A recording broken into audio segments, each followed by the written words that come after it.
வணக்கம். Design and analysis of அல்காரிதம்ஸ்னுடைய இந்த பதிவிற்கு நான் உங்களை வரவேற்கிறேன். இந்த பதிவில் நம்ம குவிக் சார்ட் அல்காரிதத்தை பற்றி டிஸ்கஸ் பண்ண போகிறோம். சார்ட்டிங் அப்படின்னா என்ன அப்படின்னா, நமக்கு கொடுக்கப்பட்டிருக்கக்கூடிய அந்த இன்புட் வேல்யூஸை ஒரு ஸ்பெசிஃபிக் ஆர்டரில் ரீஅரேஞ்ச் பண்ணுறது தான் சார்ட்டிங் அப்படின்னு சொல்கிறது. இது ரெண்டு வகைப்படும். ஒன்று அசெண்டிங் ஆர்டர் சார்ட்டிங், இன்னொன்று descending order sorting. Ascending order sorting அப்படின்னா, கொடுக்கப்பட்டிருக்கக்கூடிய அந்த வேல்யூஸை ஸ்மாலஸ்ட் வேல்யூலேருந்து லார்ஜஸ்ட் வேல்யூ வரைக்கும் அரேஞ்ச் பண்ணுறது தான் அசெண்டிங் ஆர்டர் சார்ட்டிங் அப்படிங்கிறது. டிசெண்டிங் ஆர்டர் சார்ட்டிங் அப்படின்னா, நமக்கு கொடுக்கப்பட்டிருக்கக்கூடிய அந்த அரே வேல்யூஸ், இன்புட் வேல்யூஸ் நம்ம லார்ஜஸ்ட் வேல்யூலேருந்து ஸ்மாலஸ்ட் வேல்யூ டிக்ரீசிங் ஆர்டரில் அரேஞ்ச் பண்ணுறது தான் டிசெண்டிங் ஆர்டர் சார்ட்டிங். நிறைய சார்ட்டிங் அல்காரிதம்ஸ் அவைலபிளாக இருக்குது. merge sort, bubble sort, quick sort, radix sort, அது மாதிரி நிறைய சார்ட்டிங் டெக்னிக்ஸ் ஆர் அவைலபிள். அதில் குவிக்கஸ்ட் சார்ட்டிங் மெத்தடாலஜி அப்படின்னா குவிக் சார்ட்டை தான் நம்ம சொல்லலாம். இந்த குவிக் சார்ட் எப்படி பண்ணுவோம் அப்படிங்கிறத நம்ம ஒரு எக்ஸாம்பிள் எடுத்துகிட்டு பார்க்கலாம். இங்கே இன்புட் அரே வேல்யூஸ் என்ன எடுத்திருக்கோம் அப்படின்னா 5, 3, 1, 9, 8, 2, 4, 7. இதெல்லாம் எங்கே ஸ்டோர் பண்ணியிருக்கு அப்படின்னா, எந்த இண்டெக்ஸில் அப்படின்னா 0, 1, 2, 3, 4, 5, 6 and 7 8 வேல்யூஸ் எடுத்திருக்கோம் இன்புட்டாக. அது இண்டெக்ஸஸ் 0லேருந்து 7 வரைக்கும் ஸ்டோர் பண்ணியிருக்கோம் ஒரு பர்டிகுலர் அரேயில். இப்போது ஒரு பர்டிகுலர் எலிமெண்ட்டை நம்ம ஒரு பேஸாக எடுத்துக்கிறோம். அந்த பேஸை நம்ம பிவோட்டுன்னு நம்ம சொல்லுவோம். அதுக்கப்புறம் ரெண்டு இண்டெக்ஸஸ் யூஸ் பண்ணுறோம், I, J. ஐங்கிறது ஒரு இண்டெக்ஸு, ஜேங்கிறது இன்னொரு இண்டெக்ஸ். I லெஃப்ட்லேருந்து ரைட் தான் மூவ் ஆகும், ஜே ரைட்லேருந்து லெஃப்ட் தான் மூவ் ஆகும். இதான் நம்ம அசியூம் பண்ணிக்கிறோம். இப்போது ஒரு கட்டத்தில் ஐயோட வேல்யூ ஜேவோட வேல்யூ க்ராஸ் பண்ணுற மாதிரி இருக்கும். ஐயும் ஜேவும் ஒருத்தங்க க்ராஸ் பண்ணுற மாதிரியான ஒரு சுச்சுவேஷன் வரும். இங்கே பார்த்தீங்க அப்படின்னா தெரியும் உங்களுக்கு, ஐ மூவ் பண்ணும்போது இங்கே வந்துடுது 5th இண்டெக்ஸுக்கு, ஜேவோட வேல்யூ இங்கே 4th இண்டெக்ஸுக்கு வந்துடுது. அந்த பாயிண்டில் நம்ம ஸ்டாப் பண்ணிடுறோம். ஸ்டாப் பண்ணிவிட்டு அந்த ஜேத் பொசிஷனில் இருக்கக்கூடிய வேல்யூ பிவோட் வேல்யூவோட இன்டர்சேஞ்ச் பண்ணிடுறோம். இந்த செட் ஆஃப் வேல்யூஸ்க்கு குவிக் சார்ட் அல்காரிதம் எப்படி அப்ளை பண்ணலாம் அப்படிங்கிறத பார்க்கலாம். இதான் அந்த அரே வேல்யூஸ் 5, 3, 1, 9, 8, 2, 4, 7. அதோட இண்டெக்ஸ் வேல்யூஸ் 0லேருந்து 7 வரைக்கும் 8 எலிமெண்ட்ஸ் இருக்குது. 5ங்கிறத பிவோட் வேல்யூவாக எடுத்துக்கிறோம். ith இண்டெக்ஸ் ஃபஸ்ட்டு பொசிஷன் எடுத்துக்கிறோம். அதுக்கப்புறம் jth இண்டெக்ஸ் லாஸ்ட் எலிமெண்ட்டுக்கு எடுத்துக்கிறோம். இப்போது 3 லெஸ் தேன் 5 அப்படிங்கிறதுனால ஐயை மேற்கொண்டு மூவ் பண்ணுறோம். 1 இஸ் ஆல்சோ லெஸ் தேன் 5 அப்படிங்கிறதுனால மேற்கொண்டு ஐயை மூவ் பண்ணுறோம். இப்போ பார்த்தீங்கன்னா 9 இஸ் கிரேட்டர் தேன் 5 அப்படிங்கிறதுனால ஸ்டாப் பண்ணிக்கிறோம். இங்கே பார்த்தீங்கன்னா ஜேத் இண்டெக்ஸில் 7 இருக்குது, 7 இஸ் கிரேட்டர் தேன் 5 கரெக்டாக இருக்குது. அதனால் நம்ம ஜேயை லெஃப்ட் ஹேண்ட் சைடு மூவ் பண்ணுறோம். 4 இஸ் லெஸ் தேன் 5 அப்படிங்கிறதுனால இங்கே நிற்கிறோம். இப்போது இந்த ரெண்டு கண்டிஷனுமே சாட்டிஸ்ஃபை ஆகலை. அதனால் இந்த ரெண்டு வேல்யூஸும் நம்ம இன்டர்சேஞ்ச் பண்ணுறோம், இல்லைன்னா ஸ்வாப் பண்ணலாம் அப்படின்றோம். இந்த ரெண்டு வேல்யூஸையும் நம்ம இப்போது இன்டர்சேஞ்ச் பண்ணுறோம்.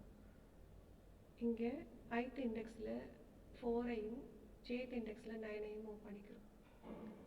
அதுக்கடுத்து அகைன் நம்ம ஐயை மூவ் பண்ணுறோம் ரைட் ஹேண்ட் சைடு.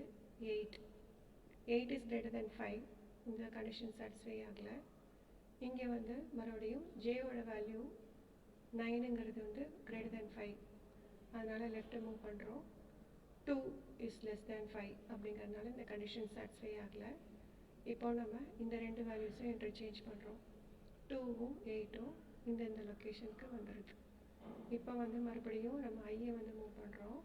இங்கேருந்து ஐ இங்கே வருது, ஜே இங்கே வந்துடுது. ரெண்டுமே ஒருத்தங்க கிராஸ் பண்ணுற மாதிரி ஆகிடுது. ஸோ இந்த பொசிஷனில் நம்ம எல்லா எலிமெண்ட்ஸையும் நம்ம எவாலுவேட் பண்ணி முடித்தாச்சு.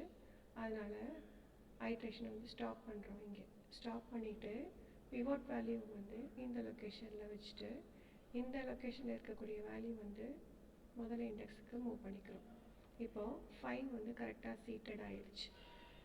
ஓகே, இப்போது நம்ம அரேயினுடைய வேல்யூஸ் வந்து இந்த பிவோட் வேல்யூக்கு லெஃப்ட் ஹேண்ட் சைடு உள்ள வேல்யூஸ் எல்லாமே இதை விட லெஸ்ஸராகவும் இதனுடைய ரைட் ஹேண்ட் சைடு உள்ள வேல்யூஸ் எல்லாமே இதை விட ஹையராகவும் இருக்குது. இப்போது ஆனால் இதனோட லெஃப்ட் ஹேண்ட் சைடு வேல்யூஸ் எல்லாமே வந்து ஸ்மாலராக இருக்கே தவிர 5ஐ விட இது வந்து ஒரு சார்ட்டட் ஆர்டரில் இல்லை. அதே மாதிரி தான் இந்த ரைட் ஹேண்ட் சைடு உள்ள வேல்யூஸ் எல்லாமே 5ஐ விட கிரேட்டராக இருக்குது, ஆனால் இது வந்து ஒரு சார்ட்டட் ஆர்டரில் இல்லை. இப்போது நம்ம லெஃப்ட் ஹேண்ட் சைடு வந்து மறுபடியும் அதே மாதிரி குவிக் சார்ட் அல்காரிதத்தை வந்து அப்ளை பண்ணணும். அப்ளை பண்ணி இதை வந்து ரீஅரேஞ்ச் பண்ணணும். எப்படி? இன் அசெண்டிங் ஆர்டர், ஸ்மாலஸ்ட்லேருந்து லார்ஜஸ்ட் வேல்யூ வரைக்கும் இதை சார்ட் அவுட் பண்ணணும். அதுக்கப்புறம் அதே மாதிரி குவிக் சார்ட் அல்காரிதத்தை ரைட் ஹேண்ட் சைடும் அப்ளை பண்ணி அதையும் சார்ட் பண்ணி வச்சுக்கிறோம். சார்ட் பண்ணும்போது நமக்கு இந்த ஃபுல் அரே வேல்யூஸ் வந்து சார்ட்டட் ஆர்டரில் கிடச்சிக்கும். ஓகே, இப்போ நம்ம லெஃப்ட் ஹேண்ட் சைடு எப்படி அப்ளை பண்ணலாம் அப்படிங்கிறத பார்க்கலாம். இப்போ 2 வந்து பிவோட் வேல்யூவாக கன்சிடர் பண்ணிக்கிறோம். ஐ வந்து இங்கே இருக்குது, 3 இஸ் கிரேட்டர் தென் 2 அப்படிங்கிறனால இங்கே ஸ்டாப் பண்ணி நினைக்கிறோம். ஜே வந்து லாஸ்ட் எலிமெண்ட்டுக்கு நம்ம ஃபிக்ஸ் பண்ணிக்கிறோம். 2 இஸ் லெஸ் தேன் 4, இல்லைன்னா 4 இஸ் கிரேட்டர் தென் 2ன்னு நம்ம சொல்லலாம். இங்கே வந்து இது கரெக்டாக இருக்குது. ஸோ ஜே வந்து லெஃப்ட் ஹேண்ட் சைடு மூவ் பண்ணுறோம். இங்கே 1 இருக்குது, 1 இஸ் லெஸ் தேன் 2 அப்படிங்கிறதுனால இந்த 2 கண்டிஷனும் சாட்டிஸ்ஃபை ஆகாத கண்டிஷன்னால இதை ரெண்டுத்தையும் ஸ்வாப் பண்ணிக்கிறோம். 1ஐயும் 3ஐயும் நம்ம ஸ்வாப் பண்ணிக்கிறோம். இப்போ அந்த வேல்யூஸ் வந்து 2, 1, 3, 4 அப்படின்னு ஆயிடுச்சு. இப்போ மறுபடியும் ஐ நம்ம இந்த சைடு மூவ் பண்ணுறோம், ஜே இந்த சைடு மூவ் பண்ணுறோம். ரெண்டுமே ஒன்றுத்த ஒன்று கிராஸ் ஆகிடுச்சு. அதனால் நம்ம என்ன செய்யணும், இந்த பிவோட் வேல்யூனுடைய கரெக்ட் பொசிஷனை வந்து ஐடென்டிஃபை பண்ணியாச்சு. 1ஐ வந்து இங்கே மூவ் பண்ணுறோம் பிவோட் வேல்யூ இருந்த இடத்துக்கு. 2ஐ வந்து இந்த ஜேத் இண்டெக்ஸ்க்கு வந்து நம்ம மூவ் பண்ணுறோம். ஸோ இப்போ இந்த வேல்யூஸ் வந்து என்ன ஆகிடுது, 1, 2, 3, 4ன்னு ஆயிடுச்சு. இப்போ அடுத்தது வந்து 3, 4 மட்டும் நமக்கு சார்ட்டட் ஆர்டர்லேயும் இருக்கலாம், இல்லாமையும் இருக்கலாம். அதனால இதுக்கு மறுபடியும் குவிக் சார்ட் அல்காரிதத்தை வந்து நம்ம அப்ளை பண்ணுறோம். 3ங்கிறத வந்து ஒரு பிவோட் வேல்யூ எடுத்துட்டோம் அப்படின்னா ஐயும் ஜேவும் வந்து ஒரே இண்டெக்ஸில் இருக்குது. அதனால் இந்த ரெண்டுமே வந்து சார்ட்டட் ஆர்டரில் இருக்குதுன்னு அர்த்தம். ஸோ 1, 2, 3, 4, 5 வரைக்கும் சார்ட்டட் ஆர்டரில் அசெண்டிங் ஆர்டரில் நமக்கு இருக்குது. மீதி இருக்கக்கூடிய இந்த 8, 9, 7க்கு மட்டும் நம்ம குவிக் சார்ட் அல்காரிதத்தை மறுபடியும் அப்ளை பண்ணுறோம். 8ங்கிறது பிவோட்டாக எடுத்துக்கிறோம். ஐ இங்கே இருக்குது, ஜே இங்கே இருக்குது. 9ங்கிறது வந்து கிரேட்டர் தென் 8ங்கிறதுனால இந்த கண்டிஷன் சாட்டிஸ்ஃபை ஆகலை. இப்போ 7ங்கிறது வந்து லெஸ் தேன் 8ங்கிறதுனால இந்த கண்டிஷன் சாட்டிஸ்ஃபை ஆகலை. இதை ரெண்டுத்தையும் நம்ம ஸ்வாப் பண்ணுறோம். 7, 9ன்னு மாறிடுச்சு. இப்போ மறுபடியும் வந்து ஐயை வந்து இங்கே மூவ் பண்ணுறோம், ஜே இங்கே மூவ் பண்ணுறோம். அப்படி மூவ் பண்ணும்போது ரெண்டும் கிராஸ் ஆகிற காரணத்தினால 8 வேல்யூ வந்து ஜேத் லொக்கேஷனுக்கு நம்ம ட்ரான்ஸ்ஃபர் பண்ணிவிட்டு 7 வந்து இந்த பிவோட் வேல்யூக்கு நம்ம மாற்றுறோம். அப்படி பண்ணும்பொழுது 7, 8, 9ன்னு ஆகிடுது. இப்போ இந்த 8ங்கிறது இந்த பிவோட் வேல்யூ கரெக்டாக சீட்டட் ஆகிடுச்சு. அப்புறம் பார்த்தீங்க அப்படின்னா 8க்கு லெஃப்ட் ஹேண்ட் சைடு வந்து எல்லாமே சார்ட்டட் ஆர்டரில் இருக்குது. லெஸ் தேனாக 8க்கு ரைட் ஹேண்ட் சைடு உள்ளது 9ங்கிறது இட் இஸ் கிரேட்டர் தென் 8 அப்படிங்கிறனால இது சார்ட்டட் ஆர்டரில் இருக்குது. இப்போது இந்த அரே வேல்யூஸ் எல்லாம் வந்து என்ன அப்படின்னு பார்த்தீங்கன்னா சார்ட் பண்ண பின்னாடி 1, 2, 3, 4, 5, 7, 8 and 9. So they are in the ascending order, sorted order. So அவ்வளோதான். இதுதான் வந்து குவிக் சார்ட் அல்காரிதம் அப்படிங்கிறது. இதோட இந்த பதிவை நான் பூர்த்தி செய்கிறேன். Thank you so much. இப்போது இந்த குவிக் சார்ட் அல்காரிதம் கற்றுக்கிட்டீங்க. இந்த பர்டிகுலர் எக்ஸாம்பிளுக்கு அந்த அல்காரிதத்தை பயன்படுத்தி சார்ட்டட் ஆர்டரில் இந்த எலிமெண்ட்ஸை வந்து சார்ட் பண்ணுங்கள். 100, 10, 30, 20, 15. உங்களுக்கு எதாவது டவுட் இருந்ததுன்னா கமெண்ட் செக்ஷனில் போஸ்ட் பண்ணுங்கள். Like, share and click the bell icon for getting more updates. Thank you.